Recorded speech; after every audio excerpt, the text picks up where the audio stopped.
This is the Retirement Solution Podcast with financial advisor Jon Hicks, founder of J. Hagan Capital. How you spend the first year in retirement can, in fact, set the tone for the rest of it. No pressure first year. Just saying. Not at all. No. It's totally fine. It's totally great. It's like making it to the to March Madness. Yeah. And you have one of those play-in games, right? Mm-hmm. Unfortunately, that game is the one that matters. You don't go any further if you get that one wrong. It's kind of like that first year in retirement, right? Yep. It's like if you screw this one up, no big deal. You're just not invited to dance anymore. Well, in retirement, it's a much bigger deal. I feel it's a much bigger deal for us to screw it up in our first year than it is to miss out on a basketball game in March Madness. How dare I say it? But do you hear that? That's Sacrilege. The basketball fans on the internet. They're coming for me, John. They are. They're all after you. They're banging on the door right now. Do you hear them? I hear them. I'll say it loud and proud. My name is Heather Branch, and we're here to talk how to do better with your money. We'll leave basketball for another YouTube channel. This is Jon Hicks, founder of J. Hagan Capital, and we're going to talk about this article that's posted up on Kiplinger.com talking about, as I just said, how you approach your first year of retirement can set the tone. They say will set the tone for your entire retirement, so all the years after.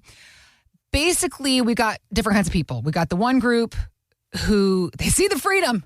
They sniff the freedom. Sure. They see the savings and they get excited and they start spending too much. And then this is the one that really breaks my heart. The people that have worked so hard, they finally get to retirement. They're so afraid of the life that they have earned and deserved that they don't spend anything and they end up just sitting there, sitting on their savings. The expression you always talk about, being the richest person in the graveyard, is what you help people avoid. Absolutely. So it's said that it takes about 2 years for us to find our happy place in the beginning of retirement. Of course, nobody wants to hear the word budget. It might as well be a 4-letter word when it comes to spending. But when it comes to savings, so maybe we change the vernacular, John. Rather than saying budget, we start talking spending plans.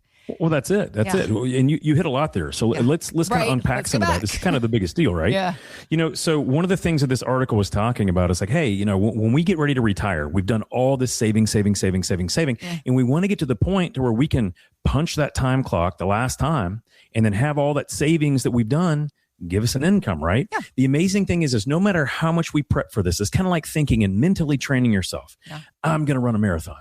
I'm going to do it. 26.2 miles, 26.4, 26. It's a lot of miles. And by the way, I have never run a marathon. More miles than I've ever run in my whole life. Yeah, because I can't even get my head around that. But you can talk to the people all day, every day, who mentally they're trying to get ready for it. But if they have never put a foot on that asphalt when the shooting gun goes off, it's the first time they've been in a marathon. Here's the thing. They make dumb decisions because they've never been in that situation, no matter how much they were prepared. So the way that I think about retirement is kind of like that marathon. We're getting ready for it. We have all these feelings. Are we hydrated? Did we eat the right food? Do we have the right type of garments on? Do we have the headphones that clear it all out? Do we have everything? But then when we get in that race, things shuffle. And amazingly enough, no matter how great that people train and no matter how many times they've done it, some people start off a little too hot out of the gate in those marathons. And what happens is they get burned up a little too quickly and then they realize, oh my gosh, they hit a wall. This is exactly what they're talking about in this article, where people, they spend a little bit too much in the beginning of retirement because here's the thing, their whole lives have been putting money away. And as they've been putting that money away, the market grows and they keep doing additions. So even if they did pull a little bit out, often the market, growing and then putting more money in shows that recovery time. When we're retired and no longer are we feeding the beast, we're not putting that money in and we go a little too fast, burn a little bit too much, it causes us to unfortunately make really bad decisions. And it happens all the time. I had a lady that I had, been a client for a long period of time, and she had finally got to that point of retirement. And she was like, John, I know for a fact I can live off of $50,000 a year. I know I can. I think it'll be great. And we had done all the math and it would have been fine. Except for that first year, she realized, oh my gosh, I'm in my condo all the time now. I can't tolerate this kitchen the way it is. I don't want to be in here. I need to redo this. And so even though we had prepared for that $50,000 of income, she decided she needed about a $29,000 kitchen remodel. Well, that would have been fine too had we prepared for that. But unfortunately, she got involved. She got a contract. She got a contractor in, and that $29,000 kitchen remodel ended up costing her almost $51,000. I was going to say, renovations, you better double your budget. Exactly. And the thing of it is Did she have to do that kitchen remodel? No. But it's something that she wanted to do. The problem was in the first year of retirement, we doubled the amount of money that we thought we were going to suck out. And unfortunately, unless we had done some changing, it could have exhausted her money in the back end. If she lived to be, 85 or 86 or 87 or longer, it could have been a problem had we made some changes. So that's an example of starting out too hot, right? We just went a little too fast, and then we have to course correct. Now, the other side, though, is equally as devastating for a different reason, because this is what basically happened to my parents. They saved and saved and saved and saved. And they got to the point to where they were worried if they were going to make it. But then my dad had a stroke, and my mom had to start pulling out a lot of money to do in-home care for him because she couldn't take care of him all by herself. And then pulling that money out, she was paralyzed on utilizing any of the retirement money for things that would have been enjoyable. She basically only spent the money on the things that would have, that took care of my father.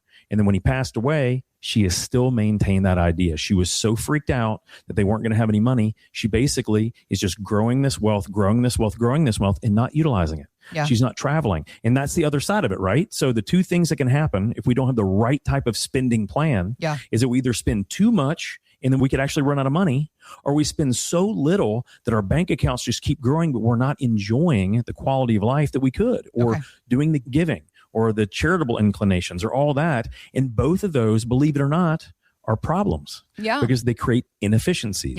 We're either spent too much money and we could potentially run out. That's terrible.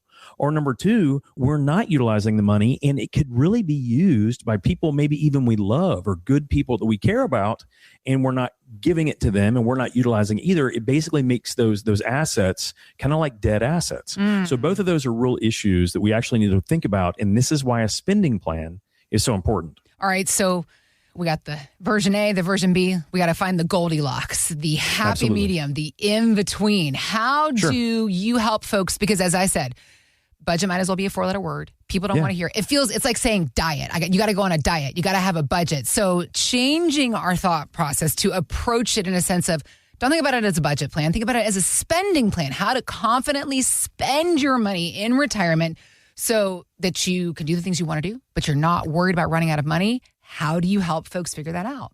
Yeah, the biggest issue is really just a mindset. So people don't like the word budget because it sounds like it's a restriction. It sounds terrible. It sounds like that's not good. Why do I want to have a whole bunch of restrictions? And so most of us, me included, when I hear, here's blah, blah, blah, and here's the budget, my eyes just kind of glaze over. I'm just not paying attention. I'm like, that doesn't sound like fun. So spending plan is different. It's not like, hey, let's just pull 4% out. When we're developing a spending plan for our clients, we really want to know the floor. What is the amount that we have to come in so that the bills get paid? The electricity gets done. We know that we can set aside those 2 weeks a year when we may go travel to see the grandkids for Christmas or whatever. All that's as far as like the normal plan. But then we kind of want the ceiling. All right, so $50,000 a year is the minimum. What could we go up to? 90,000? Yeah, absolutely. So we know now we have a different spending type plan. We know the ranges that we can do this. And Heather, it's different. Instead of restriction, it's permission. It is 100% permission. If the math works, my team will assure you that, hey, we're going to check this. We're going to constantly monitor it. We're going to tweak it.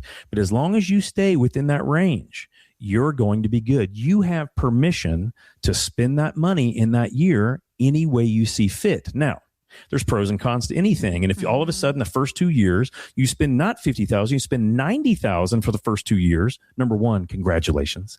I love it that you do that. That's doing that's front loading retirement, doing all those things, checking the bucket list things, because you are typically the youngest and the healthiest and the more vivacious in the beginning of retirement. That's when we want to check those boxes off. But if we do that and we spend 90,000 the first 2 years, guess what's going to happen? There will be a phase a couple of years down the road where we can't spend 90,000. Maybe we need to go down to 78,000 or 77,000, whatever it is. But this is the point of a spending plan. It is really having nothing to do with restrictions. It's based on, absolutely, you can spend an extra 50 grand this year if you want, but we can't do that forever.